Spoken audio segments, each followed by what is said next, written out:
मैं तो चाहूँगी कि आप सब एक बार मेरे साथ मैं बोलूँगी जय श्री नारायण, तो आप लोग हाथ उठा करके बोलेंगे हर हर महादेव। काशी में आप सब आए हैं, काशी में आप सभी का स्वागत है। जय श्री नारायण, जय श्री नारायण, जय श्री नारायण।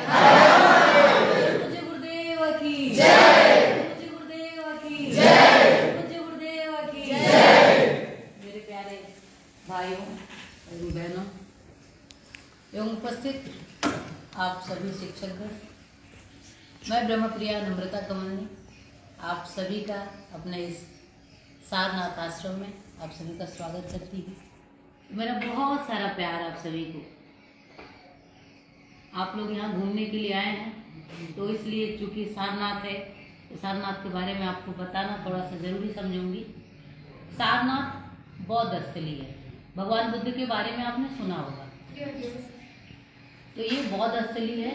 जब भगवान बुद्ध को ज्ञान प्राप्त हुआ था बोध गया में, बिहार में, वहाँ से चल करके जब उन्हें ज्ञान प्राप्त हो गया तो पहली बार जब उन्हें उपदेश देना हुआ तो सारनाथ में आया और यहाँ पे भगवान बुद्ध ने अपने 5 शिष्यों को प्रथम उपदेश दिया। और यहाँ से फिर उन्होंने पूरे विश्व में, बौद्ध धर्म को मानने वाले पूरे विश्व में आज उनके अनुयायी फैले हुए हैं। तो बहुत ही अच्छी स्थली है। ध्यान, धारणा और समाधि। ध्यान, बुद्ध आपको ध्यान बताते हैं। ध्यान के माध्यम से, अध्यात्म के माध्यम से क्या आपको लाभ हो सकता है विद्यार्थी जीवन में, ये जानना बहुत ज़्यादा जरूरी है। सबसे पहली बात तो मैं आप लोगों से ये कहना चाहूँगी कि विद्यार्थी जीवन कैसा हो। विद्यार्थी जीवन हमारे हम सभी के जीवन का सबसे महत्वपूर्ण टाइम होता है। इस टाइम का जो जितना अच्छा सदुपयोग कर लेता है, पूरी जिंदगी उनकी उतनी ही अच्छी होती है। तो ये इसीलिए इसको कहा जाता है सुनहरा पल, गोल्डन टाइम होता है आपके जीवन का। अगर आप इसका सही सदुपयोग करोगे, जैसे क्या होता है, बहुत सारे बच्चे टाइम पास करते हैं, स्कूल जाना, घर आना, ट्यूशन जाना, आना, किताबें तो खुली हुई हैं सामने, गार्जियन को ये लगता है कि बच्चा पढ़ाई कर रहा है, लेकिन बच्चा एक्सटर्नल कहीं और दिख रहा है और इंटरनल कहीं और है। मतलब किताब तो खुली हुई है पर मन वहाँ नहीं है। फिर इससे आपको क्या कोई लाभ मिलने वाला है? नहीं मिलने वाला है। तो मेरे प्यारे बच्चों, मैं आप लोगों से ये कहना चाहूँगी, ऐसी पढ़ाई मत करना। जो कार्य करो पूरे मन से करो। अगर आप किताब खोल लिए पढ़ने के लिए तो उस टाइम पे आपको सिर्फ पढ़ने पे ही ध्यान देना चाहिए। अगर आप चाहते हो ना, सब लोग यही चाहते हैं ना कि हमारी जिंदगी खुशहाल हो, हम अपनी लाइफ में आगे बढ़ें, हम प्रगति करें, हम यही चाहते हैं। तो चाहते हैं तो हमें अपनी पूरी एनर्जी कहाँ लगानी चाहिए? इस समय आपका क्या कर्तव्य है? आपका सिर्फ एक कर्तव्य है कि शिक्षा के प्रति आपका समर्पण है। पूरे प्राण से सिर्फ एक चीज सोचना है। जैसा हम सोचते हैं, जैसी हम धारणा बनाते हैं, हमारा इंटरनल मन, हमारी एनर्जी उसी पे काम करती है। अगर आप सही दिशा में जाना चाहते हो तो अपनी एनर्जी को सही वे दो, सही रास्ता। जैसे मान लो आप प्रयाग से काशी आपको आना था, अगर सही रास्ते से आप न आते तो यहाँ तक नहीं पहुँचते, आप भटक जाते। वैसे ही आपकी एनर्जी है, अगर उसको सही दिशा में लगाओगे तो आप जीवन में प्रगति करोगे।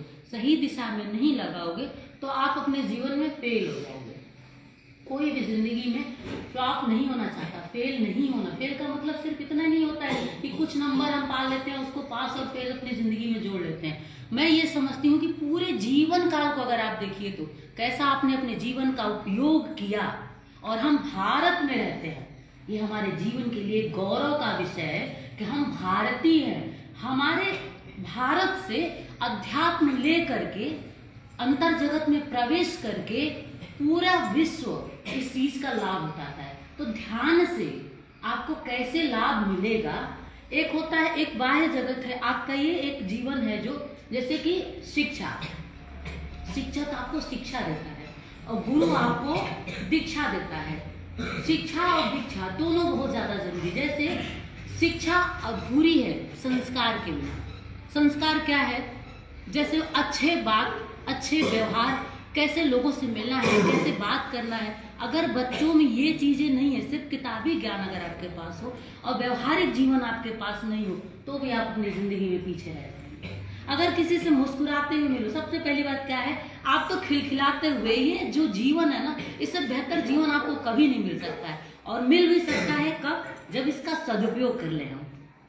तो बेहतर जीवन के लिए क्या चाहिए आपको, आप हमेशा मुस्कुराने की एक आदत डालिए, चेहरे पे आपकी खुशियां हो। अभी तो आपकी जिंदगी में कोई गम नहीं है, और कोई गम है भी तो एक प्रण लीजिए मन में। जैसे मान लो हम किस परिवार से आते हैं, हम किस स्थिति किस परिस्थिति से गुजर रहे हैं, हम नहीं कह सकते कि आप समस्याओं में नहीं होंगे, पर इस पूरी दुनिया में कोई ऐसा व्यक्ति नहीं हो सकता है जो समस्याओं में नहीं रहता।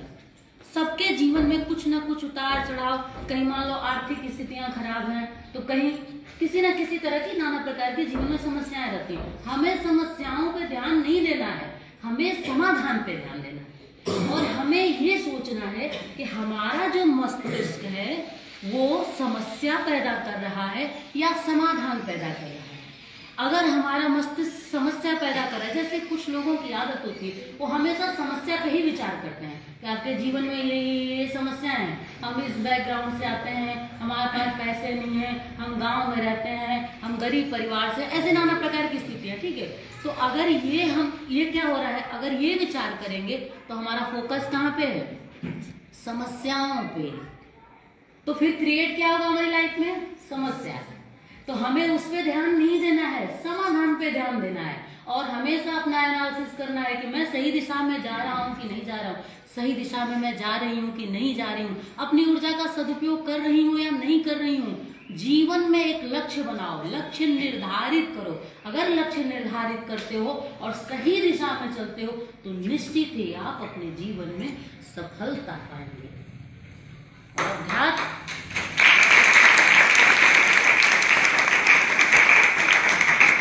अध्यात्म हमारे लिए एक पावर है, एनर्जी का सोर्स क्या है, ईश्वर है ना। बिना ईश्वर के हम लोग संचालित नहीं हो सकते हैं। हमारा पूरा जीवन जो संचालित होता है वो ईश्वर के माध्यम से। बिना ईश्वर के आप हो सकते हो, नहीं हो सकते हो ना, नहीं हो सकते हो, हम भी नहीं हो सकते हैं। ये पूरी दुनिया जो कुछ भी आपकी आंखों से दिखाई दे रहा है सब ईश्वर ने दिया है, सब ईश्वर द्वारा ही संचालित हो रहा है। वो एक पॉजिटिव एनर्जी का सोर्स है, ऐसा समझो प्रकाश है, वो ज्ञान है, वो प्रेम है, वो जीवन का आधार है। अगर आप उससे इंटरनल जुड़ने की कोशिश करो तो आपके अंदर भी एक बहुत ऐसी पावर आ जाएगी कि पूरी दुनिया में आपको लोग उस एनर्जी के नाम से जानेंगे। जैसे स्वामी विवेकानंद का उदाहरण हम आपको देते हैं। स्वामी विवेकानंद के बारे में आप जानते ही होंगे, पूरी दुनिया में अध्यात्म की वजह से लोगों ने उन्हें जाना। और अमेरिका जैसे देश में जाकर के और जीरो जैसे शब्द पे इतना देर तक बोल करके आते हैं, क्या पहचान थी उनकी, ध्यान उनका पहचान है, ज्ञान उनकी पहचान। हम किसके वंशज हैं? आप लोग देखो, जीवन को शिक्षा आप ले रहे हो ना, तो शिक्षा का सही अर्थ भी समझना बहुत जरूरी। पहली बात तो ये कहना चाहूंगी कि शिक्षा का किसी डिग्री से मत समझना, किसी डिप्लोमा से मत समझना। ये तो एक अंक पत्र है मात्र तुम्हारे जीवन के लिए, लेकिन तुम्हारे शिक्षा का अर्थ तुम्हारे जीवन की योग्यता से होनी चाहिए। आप जो शिक्षा ग्रहण करते हो वो आपके व्यक्तित्व में दिखना चाहिए, और ये एक दिन में नहीं होता है, निरंतर प्रयास से ही होता है। अभी मत समझना कि अभी तो बहुत छोटे हैं, आप छोटे नहीं हो, रोज रोज हम बड़े हो रहे हैं, रोज रोज हमारा समय बीत रहा है, इसलिए रोज रोज सीखना है। एक पल भी जीवन का गंवाना नहीं है, हर पल का उपयोग करना है। और विद्यार्थी जीवन में अनुशासन बड़ा ही आवश्यक है। मन पे नियंत्रण होना आपका जरूरी है। मन भाग रहा है कहीं और। आज के समय की सबसे छोटी बात क्या होती है, समय से बहुत पहले विद्यार्थियों को प्रेम हो जाता है। प्रेम का अर्थ नहीं समझते, प्रेम हो जाता है। आपका प्रेम किससे होना चाहिए? शिक्षा से, सद्व्यवहार से, सद्प्रवृत्ति से, सद्मार्ग से। इससे प्रेम करोगे इस समय में तो जीवन आपका आने वाला जो आपका समय है वो बड़ा अच्छा होगा। एनर्जी को भटकने मत दो, डाइवर्ट मत करो, उसको सही रास्ते पे ही जाने दो। ये जो लोग करते हैं ना, जानते हो इसमें होता क्या है, कुछ समय बस बीतता है, जैसे अब आप लोग बड़े हो रहे हैं, अब आप लोगों के जीवन में ये पल आने वाला है कि अक्सर क्या होता है कि हम लोग मतलब लोग बड़े होने लगते हैं धीरे धीरे, तो एक प्रेम की स्थिति बनने लगती है मन में। प्रेम माता पिता से करो, प्रेम ईश्वर से करो, प्रेम अपने शिक्षकों से करो। इनका आप लोग अपने माता पिता, अपने से बड़ों और अपने शिक्षकों का अभिवादन करना कभी मत भूलिएगा। हमेशा आपके अंदर एक विनयवत भावना होनी चाहिए। किसी से अगर कुछ लेना हो, जैसे मान लो किसी के पास आप जाते हो और अगर आप उनसे पाने वाले हो, उनसे आप कुछ चाहते हो, तो आप जब हाथ जोड़ करके आपके अंदर विनयवत भावना रहेगी तभी तो वो देगा। अगर मान लो उदंडता के साथ किसी के पास, आजकल के बच्चों में भी एक प्रॉब्लम आ गई है। क्या पहले के समय में जैसे ऐसा सुनते थे हम कि उन शिक्षक माता पिता से ज्यादा अधिकार रखते थे, वो जैसा चाहते थे बच्चों को डांटते थे, फटकारते थे, मारते थे। जैसी जरूरत समझ में आती थी निर्माण करने, जैसे कुम्हार निर्माण करता है घड़े का, है ना, तो घड़ा कुछ बोलता है क्या? नहीं बोलता है। फिर उसको वो मसलता है, वो निर्माण करता है, वो आग में डाल देता है। अब तो इससे ज्यादा क्या हो सकता है? वो आग में डाल देता है, तपाता है। किस लिए? हेतु क्या है कुम्हार का? गढ़ना, निर्माण करना सुंदर तरीके से, और निर्माण करके जब वो निर्माण कर देगा तभी वो जल भरने योग्य होगा। आप भी अभी ऐसे ही माटी के लोंदे हो। ये शिक्षक गण जो आपके हैं ना, वो नित नित आपका निर्माण करने की कोशिश करते हैं। माता पिता, भाई बंधु, समाज के ऐसे बहुत सारे लोग भी अच्छे होते हैं जो आपका निर्माण करने की कोशिश करते हैं, लेकिन अगर आप में अच्छी भावना न हो तो आप अपमान में उतर जाते हैं। आज ये समस्याएं निर्मित हो रही हैं। हम क्या करते हैं? इनकार कर जाते हैं, शिक्षकों को भी इनकार कर जाते हैं, माता पिता को इनकार कर जाता है। ऐसा लगता है ये तो पुरानी पीढ़ी के लोग हैं, ये हमारे जमाने के नहीं है, इनकी सोच तो बड़ी पुरानी है। उनकी सोच पुरानी नहीं है, आप जैसे कभी वो भी नए थे और वो भी आप जैसे शायद सोच रखते होंगे, लेकिन जब उम्र बीतेगी तो पछतावे के सिवा व्यक्ति को कुछ नहीं मिलता। इसलिए, और दूसरी चीज, प्यार और सम्मान जब दोगे तो पाओगे भी। आपको प्यार की आवश्यकता होती है ना, आप चाहते हो ना आपके पेरेंट्स आपको खूब सारा प्यार दें, आपके शिक्षक आपको प्यार दें, सम्मान दें, चाहते हो। रिस्पेक्ट हर आदमी की जरूरत है, प्यार हर आदमी की जरूरत है। जो आपकी जरूरत है वो देना शुरू करो, और अपनी निराई गुड़ाई खुद करना शुरू करो। दूसरे लोग करते हैं वो ठीक है, लेकिन आप स्वयं में देख सकते हो। अपनी निराई गुड़ाई करना रोज शुरू करो, देखना शुरू करो क्या अच्छा है आप में, क्या बुरा है आप में। जो बुरा है उसे छोड़ देंगे। संकल्प मतलब समझते हो ना, संकल्प लेंगे मन में, जो बुरा है उसे छोड़ देंगे, जो अच्छा है उसे ग्रहण करेंगे। मन जैसा बनाओगे वैसा निर्माण होगा। तो कुम्हार कितनी भी स्थितियों से गुजारता है घड़े को, वो बोलता नहीं करता, इसलिए उसका निर्माण होता है। और अगर आप शिक्षक के साथ खड़े होकर के उदंडता करोगे तो शिक्षक क्या करेगा? वो समझ जाएगा कि ये बच्चा नहीं सीखना चाहता है, छोड़ देगा वो अपनी इज्जत। अब आजकल लोग ऐसे ही करते हैं, पेरेंट्स भी आके खड़े हो जाते हैं। पेरेंट्स की भी बहुत गलती है, यहाँ पेरेंट्स उपस्थित है नहीं, फिर भी हमारे शिक्षक गुण जो है वो भी आप भी किसी न किसी अपने बच्चों के पेरेंट्स ही हैं। कहीं न कहीं पेरेंट्स की भी बहुत बड़ी गलती है कि पेरेंट्स भी उनको सपोर्ट करने पहुंच जाते हैं, और बच्चे जब वही व्यवहार घर में करना शुरू करते हैं तो आदमी को बुरा लगने लगता है, फिर लगता है बच्चों को ऐसा नहीं करना। आप लोगों को बहुत ऊंचाई छूनी है जिंदगी में ऊंचाई छूनी है ना, तो इसलिए अपनी निराई गुड़ाई खुद करना है, अच्छी चीजें ही भरनी है। तो आज से क्या संकल्प लोगे? मेरे साथ एक संकल्प लो। रोज अपने चेहरे पे सुबह पहले जब उठोगे ना, तो पहली बात तो ईश्वर को याद करते हुए उठना है। आप उठते हो जल्दी से उठ के बाथरूम में घुस जाते हो, नहाना धोना, स्कूल जाना है। अरे स्कूल जाना है ठीक है, लेकिन जीवन निर्माण जिससे हुआ है, जो हमारी एनर्जी का स्रोत है, जिससे हमारा जीवन संचालित हो रहा है, पहला बंधन उसकी चरणों में होना चाहिए। तो पहले आप भगवान से शुरू करिए, जिसे भी आप मानते हो, राम जी को मानते हो, कृष्ण जी को मानते हो, या फिर आप किसी को भी मानते हो, जिस भी देवी देवता को मानते हो, उसकी आराधना से उसे बस याद कर लो, और उसे याद करते हुए हाथ जोड़ते हुए, हे प्रभु हमारा जीवन अच्छा हो, हमारा जीवन सद्मार्ग पे हो, हम सत्य पथ के राही हो। और जानते हो, छोटी छोटी चीजों के लिए बच्चे झूठ बोलना शुरू कर देते हैं। जब आप छोटी छोटी चीजों के लिए झूठ बोलना शुरू करते हो, एक दिन झूठ बोलते हो, 2 दिन बोलते हो, 3 दिन बोलते हो, फिर क्या होता है पता है आपको? आपको पता नहीं चलता है, आप आदती हो जाते हो झूठ बोलने के। तो वो चीजें आदत में उतरने लगती है। इसलिए झूठ मत बोलो, सही बोलने की कोशिश करो, हमेशा कोशिश करो सच बोलने की। और अगर गलती कभी, तो हम इंसान हैं, गलतियां हो जाती हैं, गलत होता है तो उसे सुधारने की कोशिश करो, माफी मांग लो और कोशिश करो। ये नहीं कि हमसे गलती हो जाए हम बार बार गलती करते रहेंगे, ये नहीं। आज गलती हो गई तो कोशिश करेंगे कि कल हमसे ये गलती ना हो।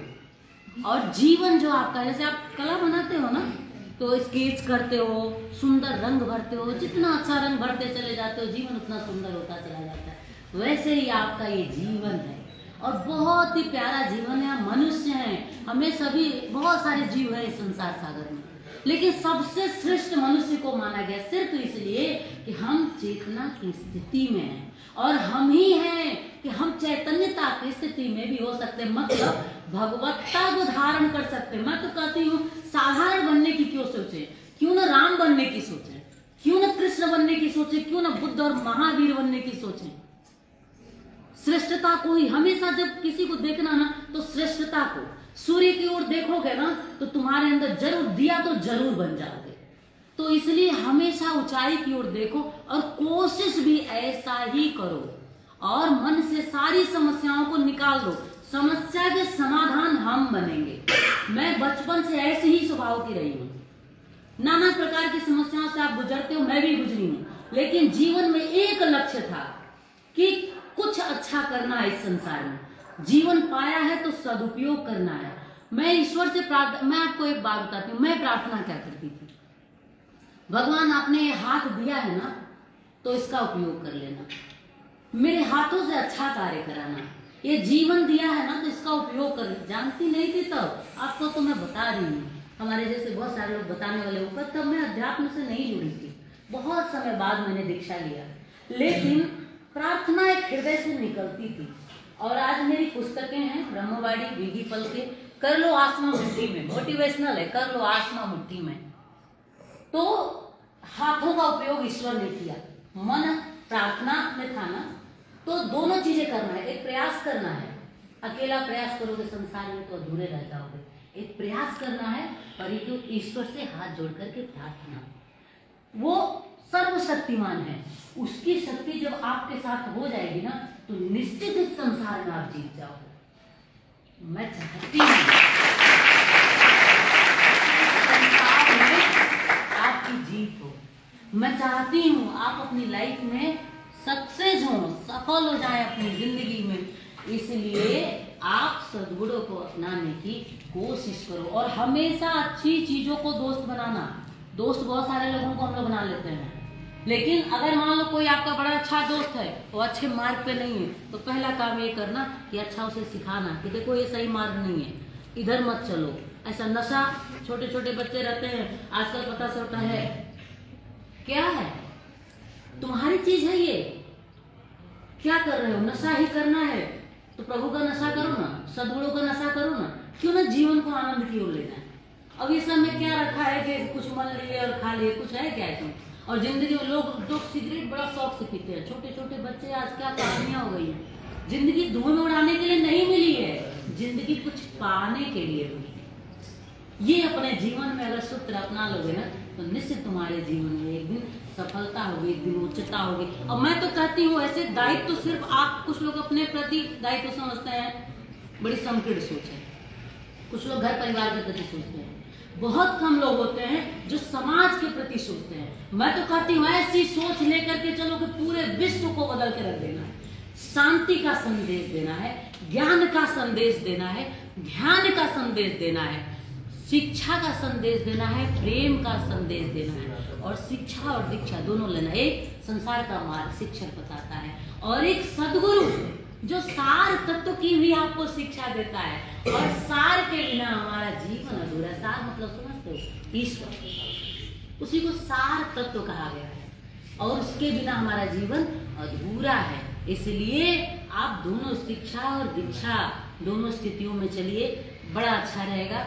मैं आप सभी को एक बार फिर से बहुत सारा प्यार देती हूँ, मेरी ढेर सारी शुभकामनाएं, मंगल कामनाएं। आप सभी का जीवन बहुत बहुत अच्छा है।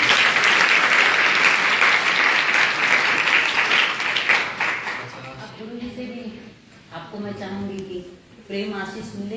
और हम लोग सरस्वती मंत्र देते हैं आपकी मेधा शक्ति को बढ़ाने के लिए। तो गुरुजी आपको सरस्वती मंत्र देंगे और यहाँ पे थोड़ी देर तक हम लोग मंत्र जप भी करेंगे, जिससे आप, और मैं तो कहूँगी कि इसे याद कर लेना और रोज रोज करना, नित्य नित्य करना। सरस्वती देवी है ना, आराधना करते हैं, वो विद्या की देवी हैं। तो जो कुछ जिधर भी फील्ड में जाना चाहते हो ना, वो आपको बहुत सहयोग करेंगे। आप उनको ही मित्र बना लो, सबसे अच्छा रहेगा। उनसे ही अपनी बातें कहो। जहाँ भी समस्याएं आती है ना पढ़ाई में, लगता है कि आप नहीं कर पा रहे हो, तो उनको ही अपने दोस्त बना लो।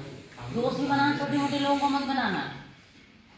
मैं गायत्री माता को ही अपना दोस्त बना के रखती हूँ और मैं उनसे अपनी हर बातें करती थी। आज तो प्रभु की कृपा से मैं उस एनर्जी से जुड़ती हूँ, मैं उनसे बातें करती हूँ और उनसे ज्ञान आपके लिए लेकर के आती हूँ।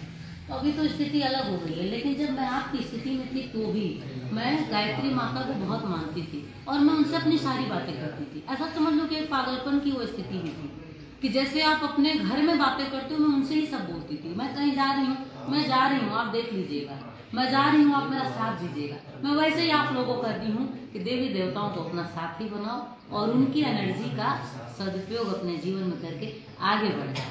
आओ एक बार फिर से प्रेम से बोलते हैं, जय श्री नारायण, जय श्री नारायण, जय श्री नारायण। पूज्य गुरुदेव की जय, पूज्य गुरुदेव की जय। मेरा बहुत बहुत प्यार, बहुत बहुत साधुवाद आपको। ध्यान एवं काशी सिद्धाश्रम के प्रमुख पदाधिकारी हैं, जिसमें अध्यक्ष महोदय श्री जयप्रकाश जी, मां लाडो करेंगे का जयप्रकाश पटेल जी, अध्यक्ष ध्यान एवं सिद्धाश्रम वाराणसी,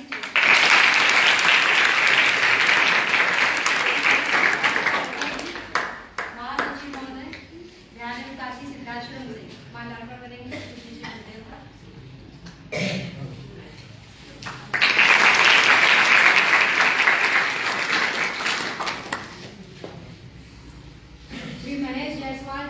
कोषाध्यक्ष ध्यान एवं काशी सिद्धाश्रम वाराणसी मंडल से,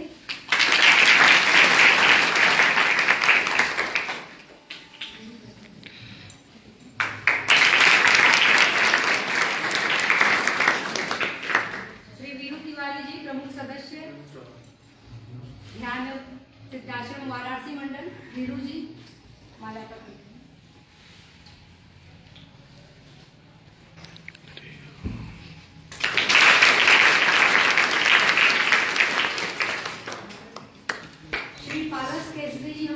बैठे हुए हैं, जिन्होंने 8 दिवसीय कार्यक्रम दिया है वाराणसी में। आप सभी सादर आमंत्रित हैं। 18 से 25 दिसंबर महाशिव पुराण कथा करवा रहे हैं वाराणसी सुंदरपुर में। आप आइए, पूज्य से विजय का माल्यार्पण कर आशीर्वाद प्राप्त करिए।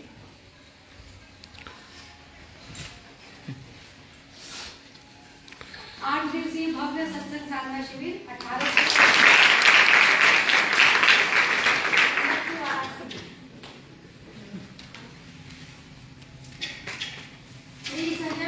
जी हम सबके बीच बैठे हुए हैं।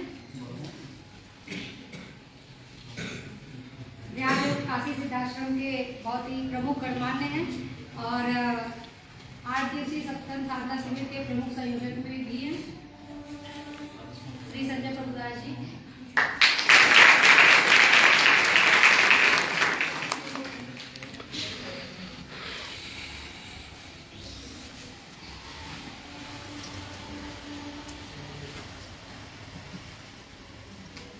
हरि हरि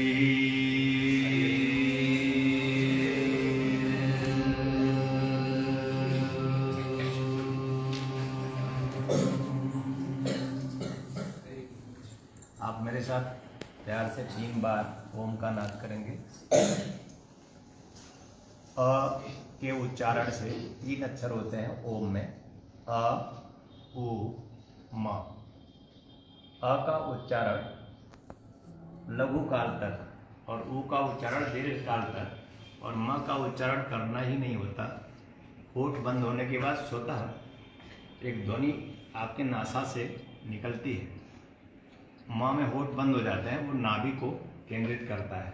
ध्यान रखना, सिर्फ ओम ओम जपने से बात नहीं बनेगी।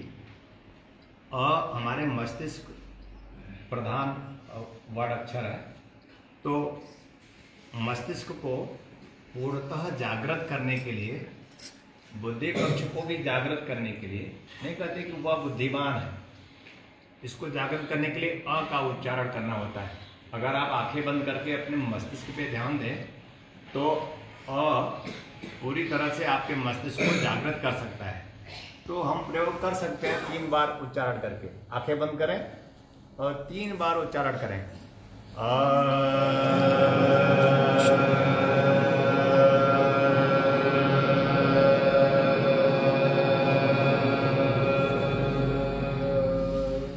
सीधे बैठे रहें, आंखें बंद रखें और 2 बार और अ का उच्चारण दीर्घ स्वर से करेंगे।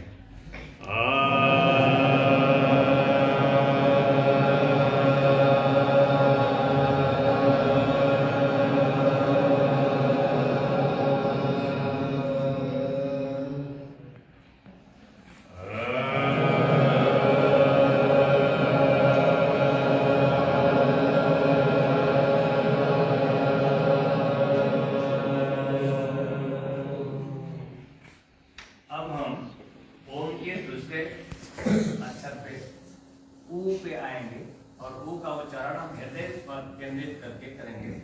हमारा हृदय चक्र हमारे लेफ्ट साइड पे, वहां ध्यान केंद्रित करके ऊ का उच्चारण दीर्घ काल तक करेंगे। आंखें बंद करें और हृदय पर ध्यान केंद्रित करें। ऊ का दीर्घ उच्चारण करेंगे। आंखें बंद, हृदय पर ध्यान।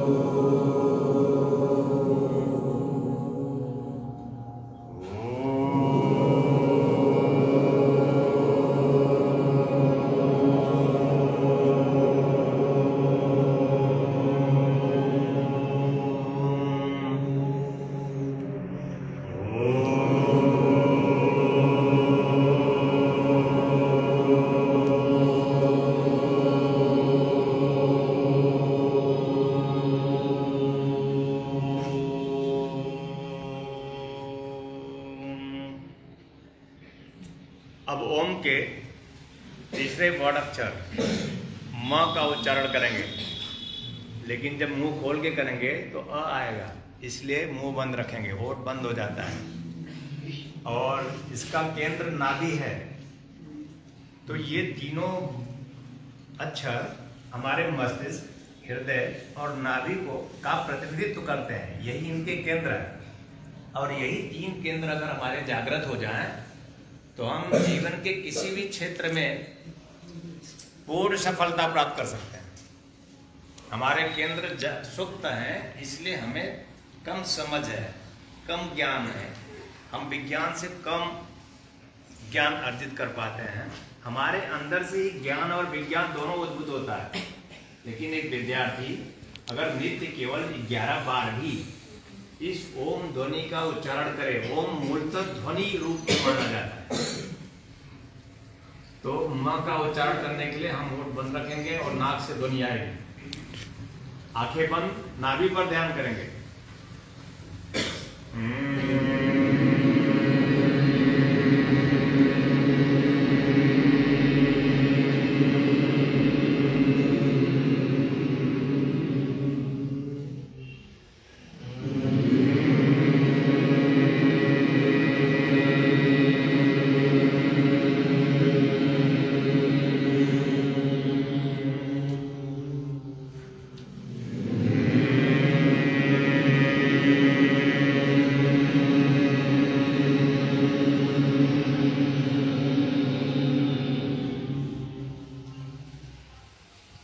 अंगूठे को तर्जनी से मिला लीजिए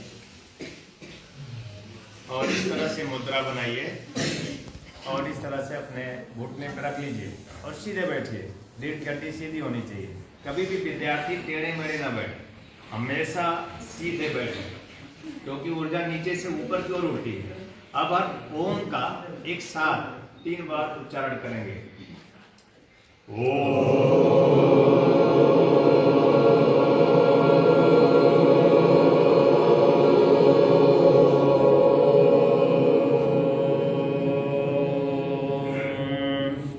आंखें बंद, नाभि पर ध्यान और ओम का 2 बार और उच्चारण करेंगे।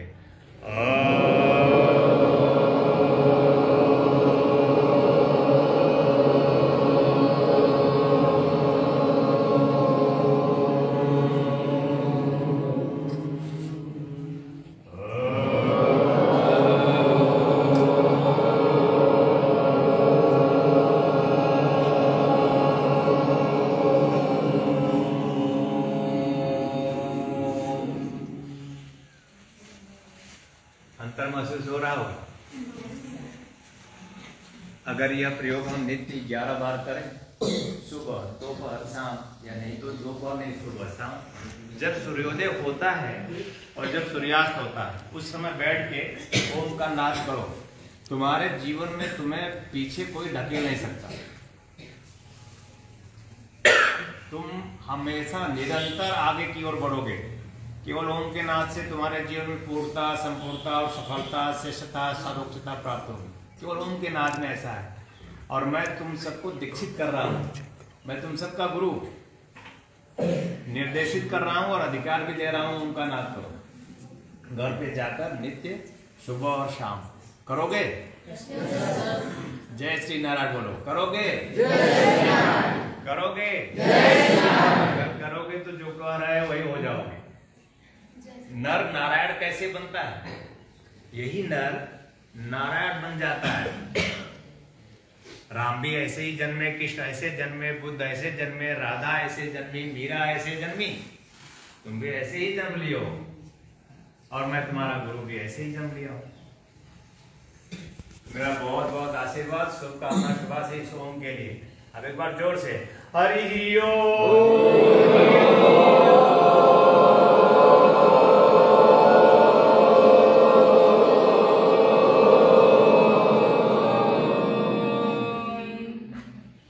ध्यान योग जन जागृति सेवा संस्थान से मैं स्वामी कमलेश्वरानंद, ध्यान योग सिद्धाश्रम काशी सारनाथ में हम सभी उपस्थित हैं।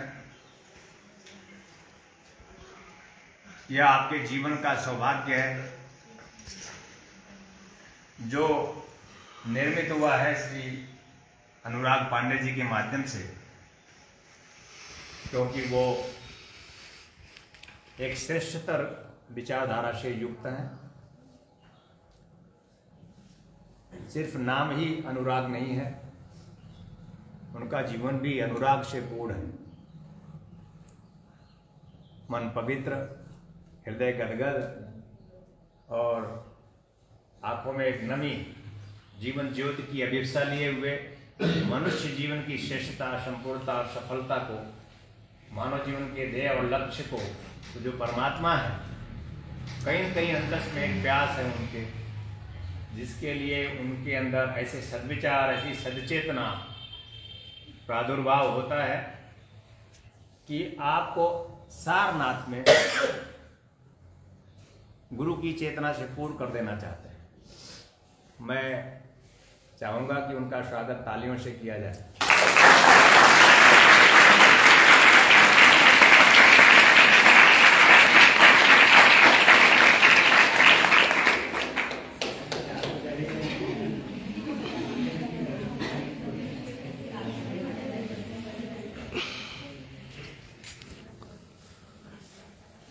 हो गया, आप लोगों की बातचीत हो गई। सारनाथ जीवन का सार क्या है, ये हमें जानना है। सार का नाथ भी यहाँ विराजमान है, ये भी हमें जानना है। हमारे जीवन का सार क्या है? साधु ऐसा चाहिए जैसा सुख स्वभाव, सार सार को गई रहे चौथा दे पुराय।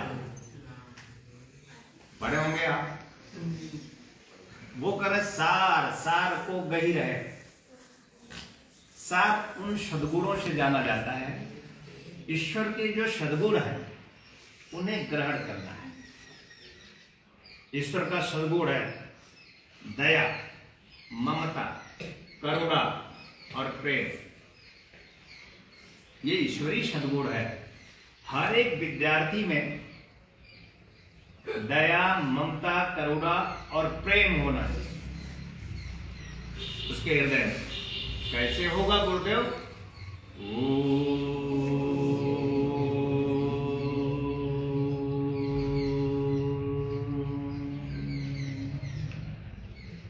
कहीं पढ़ा नहीं, ध्वनि की। इस ध्वनि के माध्यम से हमारा हृदय पक्ष जागृत होगा और उसमें क्या प्रकट होगा? दया, ममता, करुणा और प्रेम। इसी से राम, इसी से कृष्ण, इसी से बुद्ध, इसी से महावीर जाने गए। ध्यान रखना, कोई एक सद्गुण उनके अंदर पूर्णतः चैतन्य हो गया उनके हृदय में, और उसी एक सद्गुण से बुद्ध कैसे जाने गए? करुणा से। कैसे जाने गए? बुद्ध इस धर्म पर सिर्फ करुणा से जाने गए।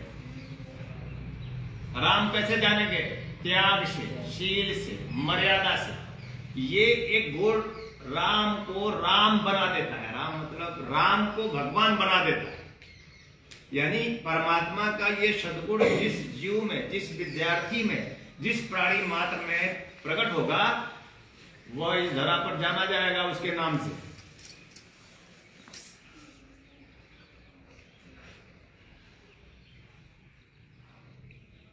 तो दया, ममता, करुणा और प्रेम सार है। सार क्या है? दया, ममता, करुणा, प्रेम, त्याग और शील। ये सब जितने भी गुण धर्म हैं उनको ग्रहण करने की सोचना। जो जो भी अच्छा है वो सब सार है। जो जो भी शुभ है वो सार है। जो जो भी मंगलकारी है, मन को प्रसन्न करता है, मन को दिव्य करता है, मन को पवित्र करता है, वो सब सार है। असार को छोड़ देना। कैसे छोड़ना है? जैसा सूप का स्वभाव होता है। घर पे माता और बहनें पछोड़ती हैं, तो जब पछोड़ती हैं तो उसके अंदर सूप ग्रहण कर लेता है अच्छी चीजों को, और जो खरपतवार होता है उसे बाहर फेंक देता है। विद्यार्थी को भी चाहिए कि उसके मन में अच्छा और बुरा भाव प्रकट होता है। गुरु जी ने कहा है, हमारे गुरुदेव ने बताया कि हमें अच्छे भावों को ग्रहण कर लेना, बुरे भावों का त्याग कर देना है। ये विद्यार्थी, ये सूप का स्वभाव होना चाहिए, ये संत का स्वभाव होना चाहिए। आप अच्छी चीजों को ग्रहण करेंगे? बोले जय श्री नारायण। सद्गुणों को ग्रहण करना, सार को ग्रहण करना है। जब आप इन सार तत्व को ग्रहण करेंगे तो आप उस नाथ के पास पहुंचेंगे। बिना सद्गुण के नाथ का दर्शन नहीं होगा।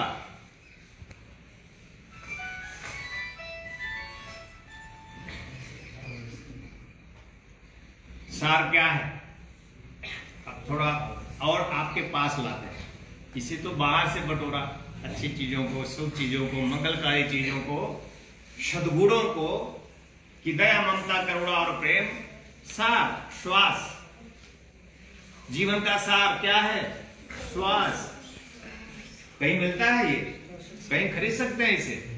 तो ये सार है, इसे कोई खरीद नहीं सकता। जीवन का सार क्या है? श्वास। पर आपका ध्यान श्वास को छोड़कर सब पे रहता है, और श्वास आप खोते चले जाते हैं। आपकी अवस्था होती चली जाती है, आपकी बुढ़ौती आ जाती है, और अब आपके सभी खड़े हैं आपके सामने, स्वजन, सगे संबंधी, पुत्र, पौत्र, और सब धनों का अंबार, और एक बड़ा सा मकान, भवन भी। और अब आप जाने वाले हैं। अब आप अंतिम श्वास। एक भी प्रिय व्यक्ति आपको एक श्वास नहीं दे सकता। एक भी प्रिय व्यक्ति आपको एक श्वास नहीं दे सकता जिसके लिए आपने अपना पूरा जीवन दे दिया। दे सकता है? तो आपके लिए सार क्या है? आपका श्वास। इसको बचाइए, इसको जिए, इसमें ही रमे, अपने श्वास में। अपने श्वास पे ध्यान रखें, अपने श्वास का ध्यान रखें, आप स्वस्थ हो जाएंगे। अपने श्वास का ध्यान रखें तो आप उतर जाएंगे, नाद की ओर चले जाएंगे। नाद कहीं बाहर नहीं, नाद भीतर है। बात तो बहुत कठिन है, बात तो बहुत, हम जो कर रहे हैं वो थोड़ा एक उच्चस्थ योगियों के लिए भी माने रखता है, लेकिन हम आपको आपकी तरह समझा रहे हैं कि कुछ नहीं। जीवन को अगर हमें पूर्ण करना है, जीवन को अद्वितीय बनाना है, जीवन को श्रेष्ठ बनाना है ना, संकल्प लेना है, जीवन को अद्वितीय बनाना है। अद्वितीय मतलब किसी के जैसा किसी का जीवन नहीं, अद्वितीय हमारे जैसा किसी का जीवन ना हो, ऐसा जीवन बनाएंगे, ऐसा संकल्प लेना। अद्वितीय मतलब आप जैसा कोई हो ही नहीं, ऐसा मन में। जैसे ब्रह्मप्रिया नम्रता कमली जी ने कहा कि मैं अपने जीवन में ऐसा चाहती थी कि हे प्रभु मेरे जीवन का सदुपयोग करना, मेरे इन हाथों का उपयोग कर लेना। ये चिंतन आपका आपके प्रभु तक पहुंचता है, उस नाथ तक।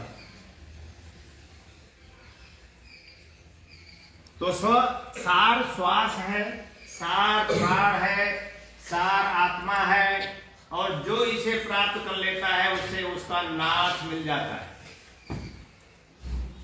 दूसरी बात बताइए, सार श्वास है, सार प्राण है और सार आत्मा है। मनुष्य जीवन का मूलभूत केंद्र आत्मा है। एक विद्यार्थी का अर्थ समझना, ये हम समझा के और हैं, तुम्हें ये कोई समझाएगा भी नहीं, लेकिन ये तुम्हारे जीवन का जरूर सौभाग्य है कि तुम और मैं एक दूसरे के समक्ष हो इस समय। यह सौभाग्य, यह सदचेतना, यह सत्प्रेरणा जहां से भी तुम्हें प्राप्त हो गई उसके लिए धन्यवाद उन्हें।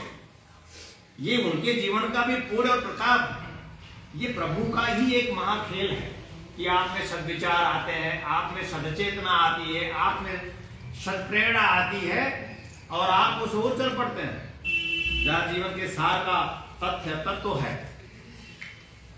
विद्यार्थी का अर्थ होता है विद्या का अर्थ सिद्ध करना। विद्या किसे कहते हैं यही पे जान लेना। विद्या जो कुछ भी तुम देख रहे हो सब अविद्या है, जो कुछ तुम पढ़ रहे हो सब अविद्या है। अविद्या के माध्यम से संसार, अविद्या शिक्षा से युक्त है, शिक्षा अविद्या है और दीक्षा विद्या है। समझ लेना इस बात को, शिक्षा अविद्या है। हमारे भारतीय संस्कृति में हमारे ऋषि विद्या और अविद्या की उपासना में रत दिखते हैं। अविद्या से ये संसार सजता है और विद्या से हमारा सार सजता है। धन, यश, मान, पद, प्रतिष्ठा, घोड़े, गाड़ी, बंगले आदि जो कुछ भी गोचर है सब अविद्या है। अविद्या, इससे जीवन संपूर्ण नहीं हो सकता, इससे जीवन सहायक बन सकता है। एक जीवन जीने के लिए ये शरीर, जैसे ऐसे समझो अपने शरीर पे, ये शरीर अविद्या है और जो आत्मा है वो विद्या है।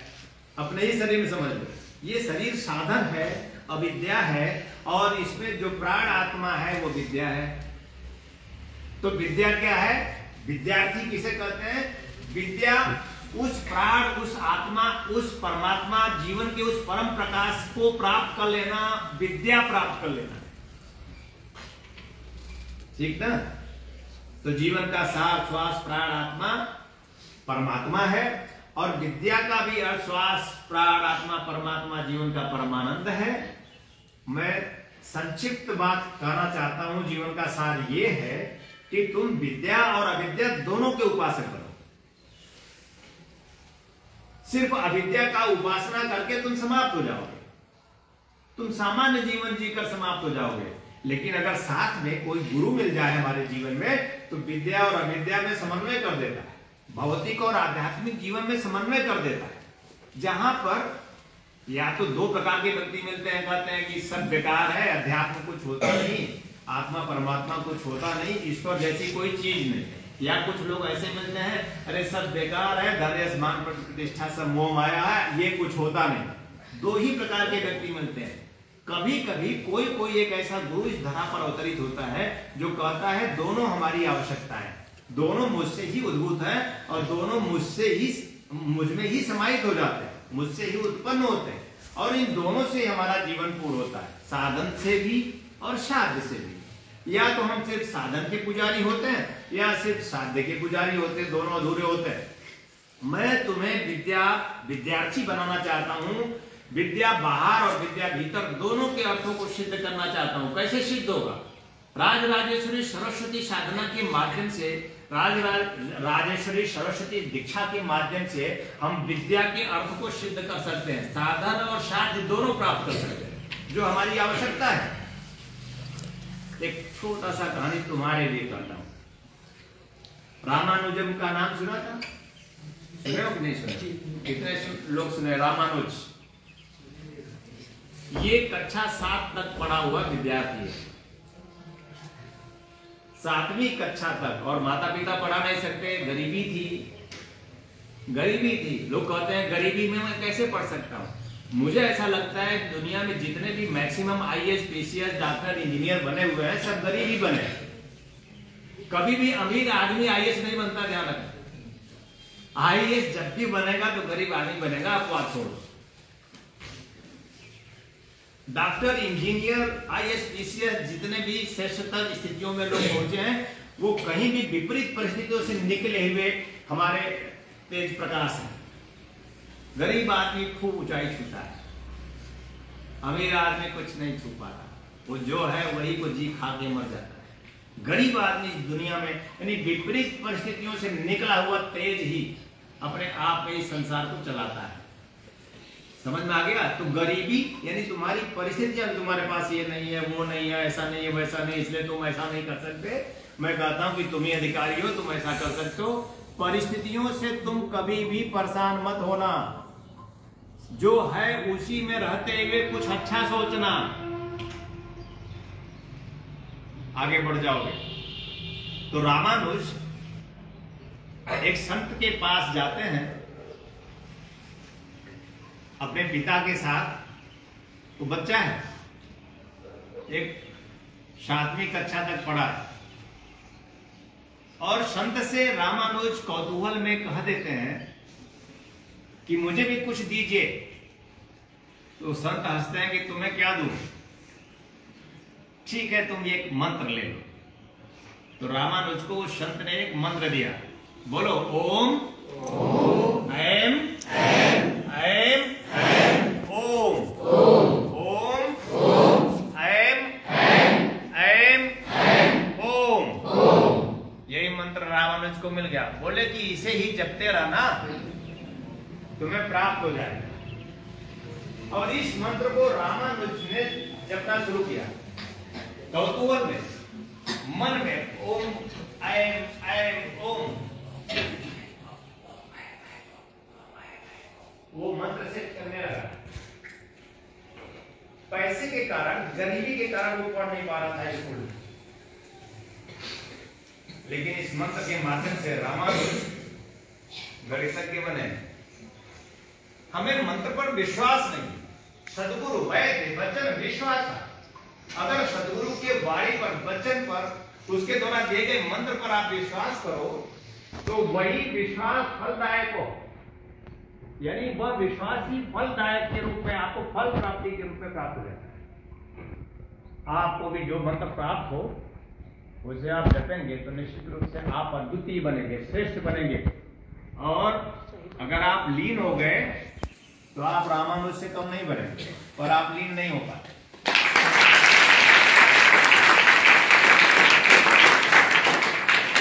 और उन्होंने गणित के अनन्य फार्मूले दिए। उस समय विश्व का प्रसिद्ध गणितज्ञ हार्डी, क्या नाम था? हार्डी, विश्व का प्रसिद्ध गणितज्ञ हार्डी, विश्व का प्रसिद्ध गणितज्ञ, वो रामानुजन बीमार पड़े तो हॉस्पिटल में देखने आए। उनके कार के नंबर 4 नंबर थे आरडी के, और खिड़की से रामानुज ने उनके कार के उन 4 नंबर को देख लिया और उनके अंदर आते आते 4 फार्मूले बनाए। गणित के 4 फार्मूलों का निर्माण रामानुज ने किया, और अंदर जब हार्डी आए तो रामानुज ने फार्मूला बताया। पहला फार्मूला उन्हें तुरंत समझ में आ गया, दूसरा फार्मूला उन्हें समझने में कुछ घंटे लगे, और तीसरा फार्मूला समझने में उन्हें 6 घंटे लगे, और चौथा फार्मूला उन्हें समझ में ही नहीं आया। हार्डी ने लिखा कि रामानुज द्वारा दिया गया ये 4 फार्मूले बिल्कुल सत्य हैं, ये तीनों हमने कसौटी पे कसा है, लेकिन चौथा फार्मूला मेरी समझ के बाहर है। आने वाले समय में अवश्य ही यह फार्मूला रामानुज द्वारा दिया गया सत्यापित होगा। और हार्डी के 12 साल बाद रामानुज का चौथा फार्मूला लोगों ने समझा और सत्यापित किया कि रामानुजन द्वारा दिया गया यह फार्मूला उतना ही सत्य है। यानी मंत्र सृष्टा जब आप बनेंगे, मंत्र के माध्यम से हम ऐसे फार्मूले तैयार कर सकते हैं जो भविष्य में हमारे उस फार्मूले को, उस ज्ञान को लोग समझ पाएंगे। मंत्र में इतनी ताकत है। तो आपका, जैसे ब्रह्मप्रिया ने कहा कि हमारी शिक्षा का अर्थ सिर्फ किताबी ज्ञान नहीं होना चाहिए, हमारी शिक्षा में संस्कार दीक्षा से युक्त होना चाहिए। शिक्षा भी हो और दीक्षा भी हो। जब शिक्षा दीक्षा से युक्त होती है तो रामानुज बनते हैं। तालियां। जब शिक्षा दीक्षा से युक्त हो जाता है तो रामानुज बनते हैं और एक श्रेष्ठ गणितज्ञ बनता है। यानी अगर आप मंत्र साधना करें, मंत्र जप करें, राजराजेश्वरी मंत्र जप करें, सरस्वती मंत्र जप करें, तो निश्चित रूप से आपका जीवन पहले से ज्यादा श्रेष्ठ होगा, पहले से ज्यादा समुज्ज्वल होगा, और आपका जीवन अवश्य ही एक दिन आप ऊंचाई पर पहुंच सकेंगे, श्रेष्ठता और सफलता प्राप्त कर सकेंगे। मैं आपको हृदय से बहुत बहुत आशीर्वाद देता हूं, कल्याण कामना करता हूं कि आप मंत्र, सरस्वती मंत्र के माध्यम से आप अपने जीवन में श्रेष्ठता प्राप्त करें। ऐसी दीक्षा मैं दृढ़ दीक्षा देता हूं आप सबको। निश्चित रूप से आपका जीवन संपूर्ण होगा। आप मेरे साथ यह प्रयोग कुछ समय के लिए मंत्र जप करेंगे, जिससे आप उस दीक्षा को पूर्ण कर पाए। बहुत बहुत आशीर्वाद, ढेर सारी शुभकामनाएं, शुभाशीष। जय श्री राम।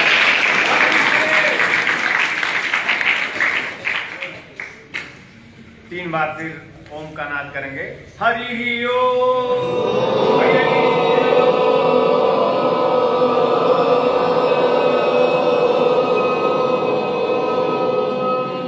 हरि हरि ओम,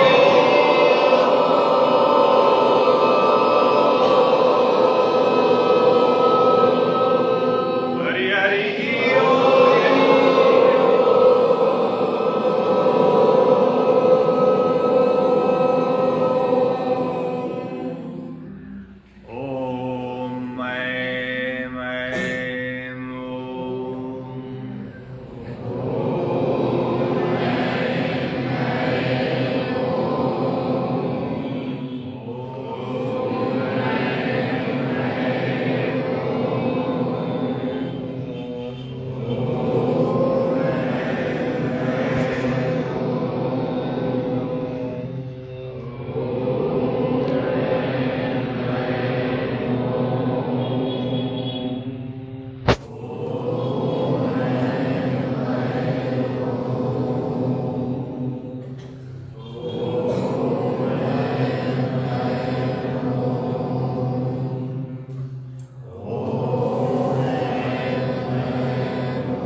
कौशल या मंगल घड़ी,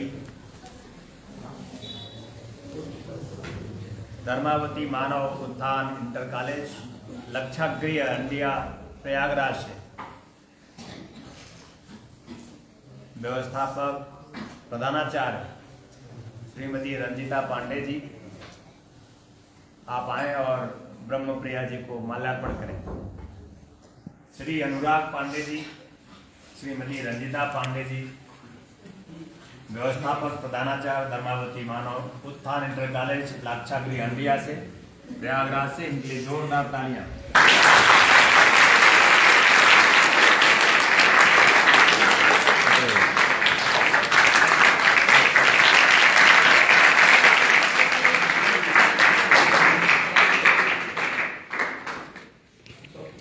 फोटो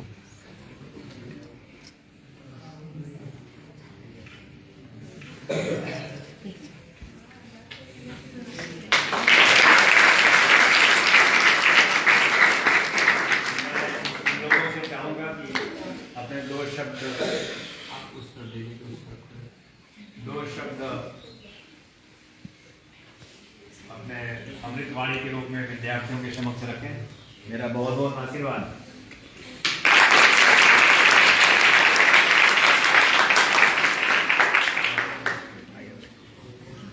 आज ये परम सौभाग्य का विषय है।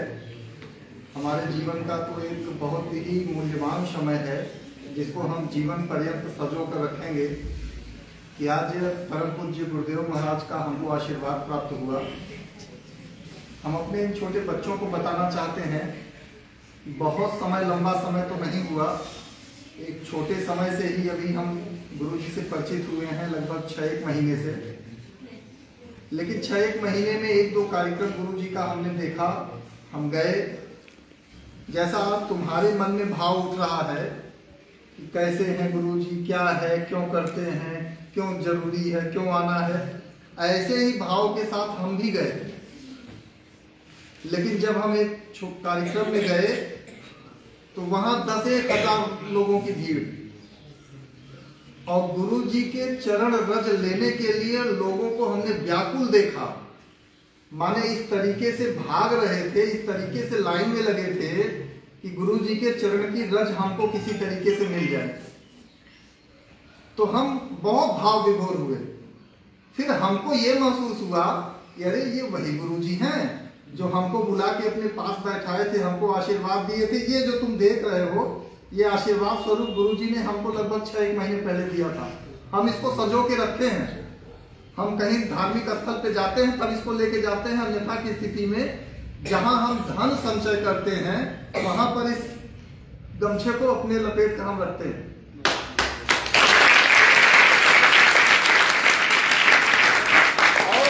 हमारे अंदर ये भाव पैदा हुआ कि बताइए, इतनी लंबी भीड़ गुरुजी के चरण रज लेने के लिए व्याकुल है। हम जानते ही नहीं थे, हम गुरुजी के बगल में बैठे थे और गुरुजी बड़े प्रेम से हमको गमछा प्रदान किए और हम सामान्य गुरुदेवों की तरह समझकर सबसे आशीर्वाद लेते हैं।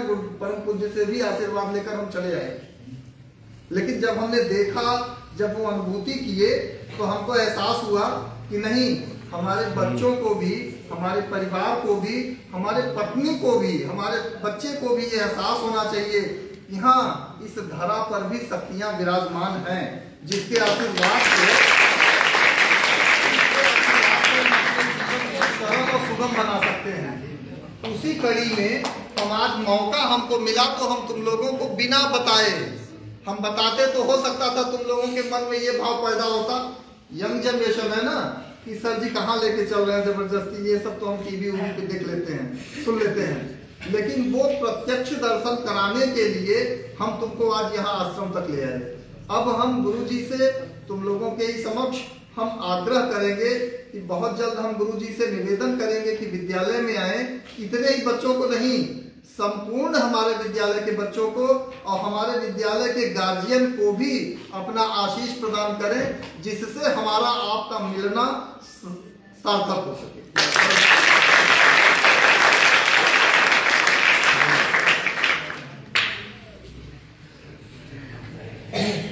दो शब्द बच्चों, जैसा कि आप सब जानते हैं, हम सब गुरुजी के समक्ष आए हैं। इसके पहले कभी मिले भी नहीं हैं, लेकिन आज सुनकर यहाँ हमको बहुत कुछ ज्ञान प्राप्त हुआ। बहुत अच्छा लगा यहाँ आकर, बहुत कुछ हमको ज्ञान भी मिला आपसे। और हम आमंत्रित करते हैं अपने विद्यालय में, आप एक बार जरूर आइए और हमको, हमारे पूरे परिवार, पूरे विद्यालय परिवार को अपना आशीर्वाद दीजिए। धन्यवाद।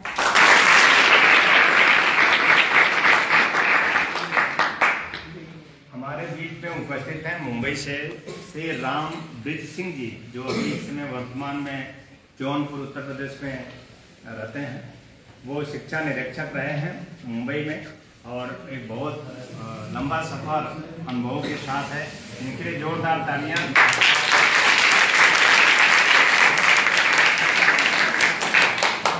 श्री राम ब्रिज सिंह जी, शिक्षा निरीक्षक मुंबई, वर्तमान में जौनपुर में हैं। आप आए और मैं ये भी चाहूँगा कि क्यों आए हैं और किस लिए आए हैं, ये भी अपने भाव जरूर उद्गार करें, जिससे जीवन ऐसी ही प्रत्येक मानव में प्रेरणा के रूप में हर एक मनुष्य में ऐसी प्रेरणा प्राप्त हो। बहुत बहुत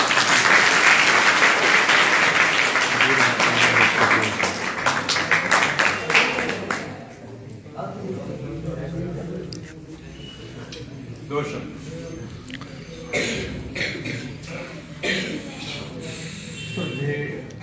गुरुदेव आदरणीय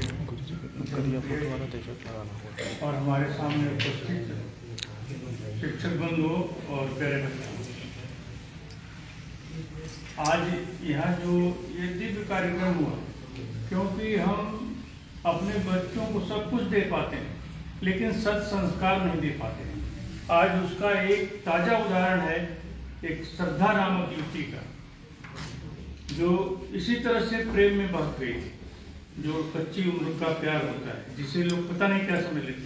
उसके 35 टुकड़े उसके प्रेमी ने काटा था कुछ दिन के बाद ही, और काट काट के फ्रिज में रखा था। एक एक अंग को जगह जगह दिल्ली में फेंक रहा था जंगल में। इस तरह से अगर संस्कार, हमको सत्संस्कार मिले तो हम बहकेंगे नहीं। जैसा हमारी ब्रह्मप्रिया जी ने आप लोगों को बताया कि अपने बड़ों का आदर करो, सत्कार करो, उनकी बातों को मानो, लेकिन ये तो बताया जा चुका है। मैं यहाँ पर खुद आया और मेरी उम्र इस समय 74 प्लस है। अब तक मैं अपनी जिंदगी में बहुत सी किताबें पढ़ाया और रिटायर होकर मुझे 16 वर्ष हो गया है। मैंने धार्मिक ग्रंथों का, उपनिषदों का, रामायण का, महाभारत सबका अध्ययन भी किया, लेकिन जो सार की बात गुरु जी कर रहे थे वो तत्व मैंने किताबों में पढ़ा, किताबी ज्ञान हुआ, लेकिन अनुभव में नहीं आया, समझ नहीं पाया, भटक रहा था, गुरु की खोज में लगा हुआ था। कोई सद्गुरु मिले, मेरा बड़ा सौभाग्य है और आज गुरुदेव से दीक्षा लेने के लिए मैं उसी काम के लिए आया हूँ, ताकि मेरा जो कुछ बचा हुआ जिंदगी का पल है वो समझ जाए। क्योंकि बड़े भाग मानुष तन पावा, सुर दुर्लभ सत्संग गावा।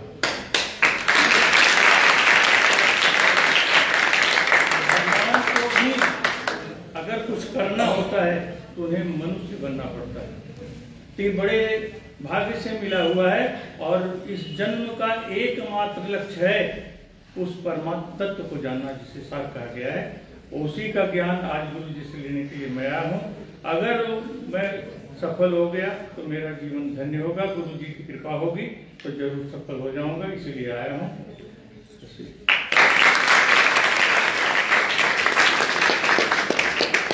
और अब मेरा प्यारा है और हमेशा मेरे ध्यान में रहता है, श्री सर्वेश पांडे जी, विस्तारा वाराणसी क्षेत्र RSS,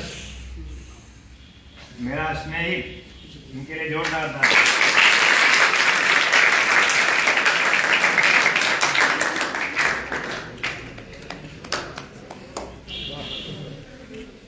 दो शब्द। गुरु जी का प्रेरणा मिला है तो दो शब्द जरूर कहूंगा। जब हमारे जन्म जन्मांतर युग युगांतर का फल प्राप्त होता है, तो ऐसे महापुरुष का दर्शन होता है।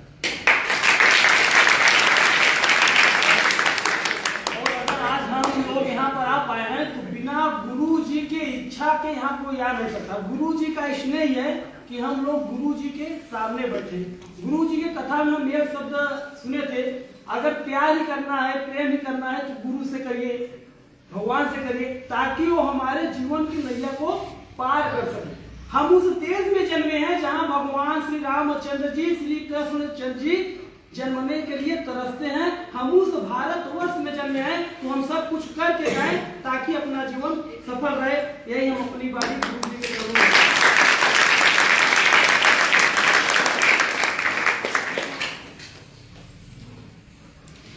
हमारे बीच श्री अनुराग केशरवानी जी भी भाजपा कार्यकर्ता, अनुराग केशरवानी जी उपस्थित हैं, भाजपा कार्यकर्ता हैं, इनके लिए जोरदार तालियां।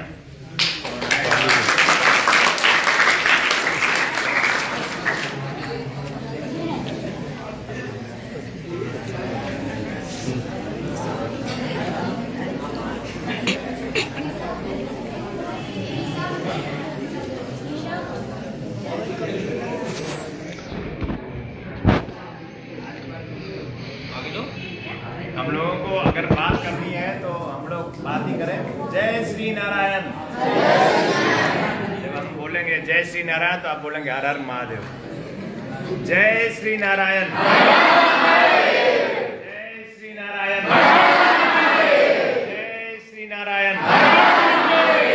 और जब बोले हर हर महादेव तो हर हर महादेव, हर हर महादेव,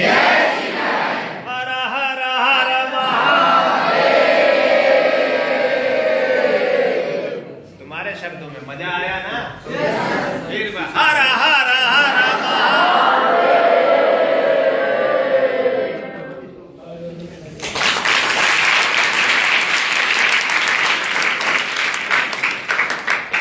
अनुराग केशरवानी भाजपा कार्यकर्ता।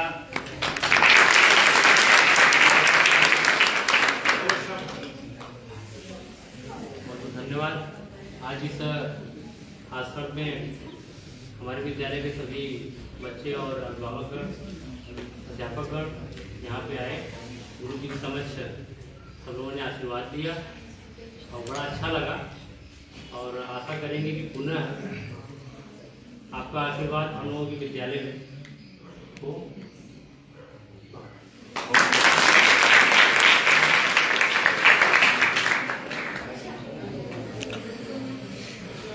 अब हम प्रार्थना करेंगे और शंभोड़ावती या कुंदेन्दु तुषारधारिण या शुभ्रवस्त्रावृता या वीणावरदण्डमाण्डितिकरा या श्वेति पद्मासना या ब्रह्माच्युति शंकर प्रभृतिर्देवैः सदा वन्दिता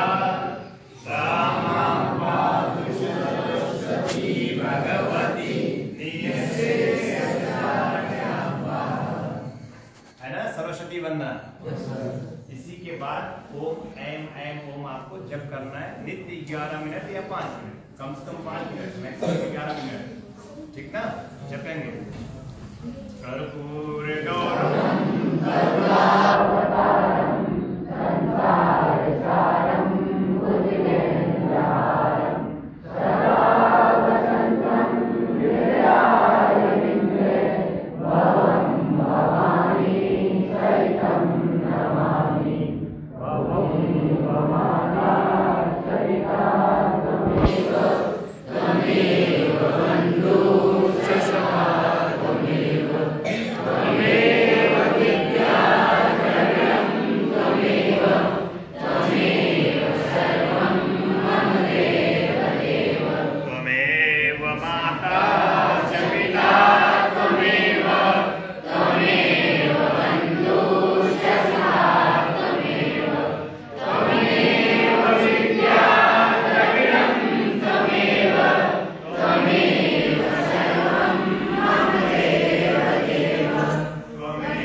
सब लोग जाओगे तो टाइम लगेगा ना।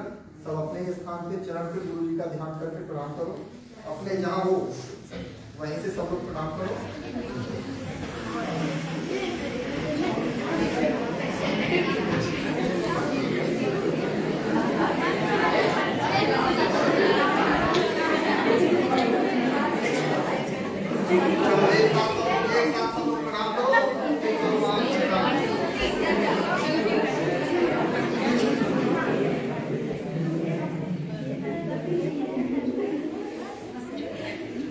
जाओ बेटा, बालक पहले निकल जाओ, बालिका बैठी रहो। बोलिए बुद्ध भगवान की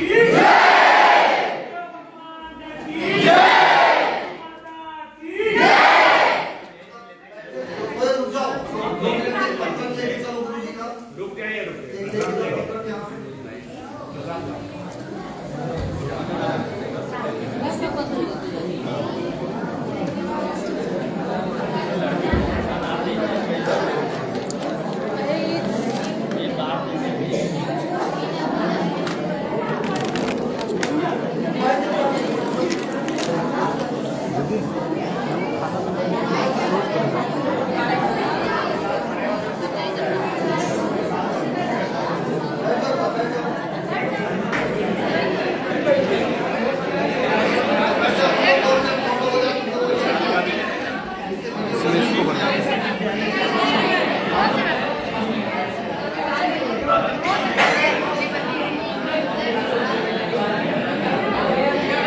हमारा शिक्षक बंधु है विद्यालय।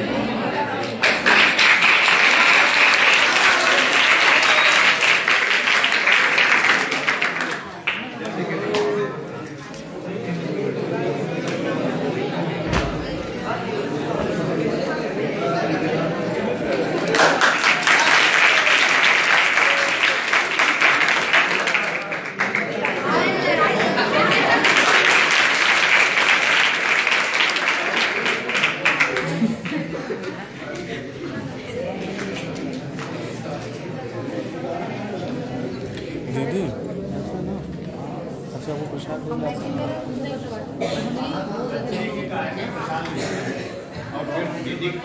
दो मिनट बस ध्यान दो आप लोग। ये देखो ये प्रपत्र मिलेगा आपको, विद्यार्थी जीवन कैसा हो, इसके ये चीजें आपको इसमें लिखी हुई हैं। इसको अपने पास रखना और समय समय पे पढ़ते रहना, क्योंकि चीजें आप लोग दिमाग में रख नहीं पाते, भूल जाते हैं। तो इसको अपने पास रखिएगा और पढ़ते रहिएगा। अभी आपको दिया जाएगा और इसके साथ साथ पत्रिका भी दिया जाएगा। पढ़ने की कोशिश करिएगा।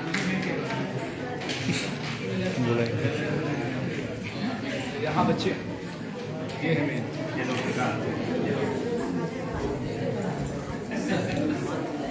ये हमको दे दो, दीदी को प्रणाम करके आओ।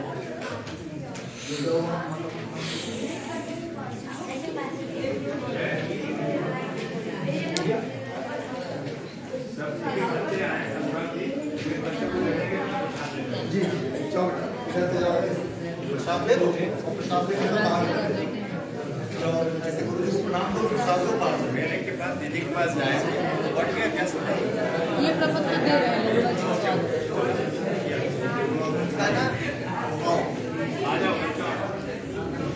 जाओ बेटा, जाओ जाओ। हम लोग एक कतार उठा देते और खड़ा कर देते तो अच्छा लगता है। अच्छा गुरु जी ये फोटो खिंचवाना है। अच्छा रैंडम क्लिक मारते हैं, किसी का मुँह आएगा दूसरे का धड़ आ जाएगा।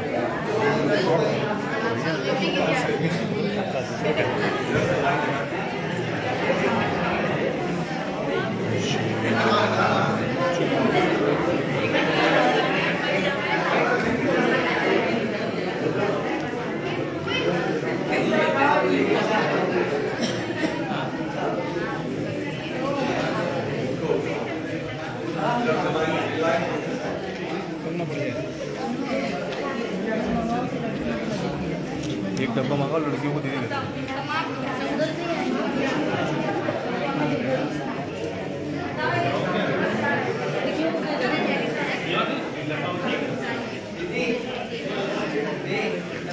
अभी घूमने के जाना ना, नहीं जाना है। ये बहुत अच्छी जगह है, घूम भी लेना। आ जाओ आप लोग। बस इधर से एक एक करके आ जाओ, प्रसाद के लिए आ जाओ। एक एक सिंगल लाइन ऐसे आती है। अरे फ्रेम गलत हो गया दीदी, ऐसा देते ना, फेस नहीं आ रहा, ऐसा आएंगे तो ठीक रहेगा। चले जाएंगे जी, ठीक।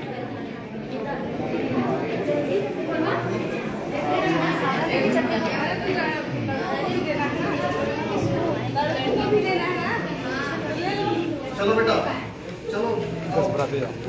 जाओ, जल्दी जल्दी बात करो।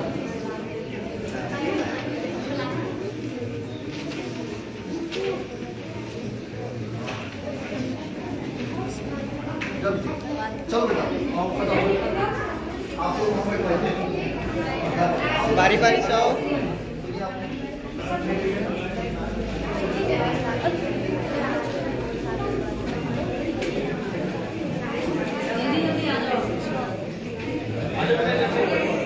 और लोग इधर से आ जाओ, उधर जाओ, हाँ उधर भी चले जाओ। जाओ जाओ जाओ, जल्दी जल्दी, एक एक करके, दो नहीं, एक एक करके। चलो जाओ, किसी के साथ लो, प्रणाम करो।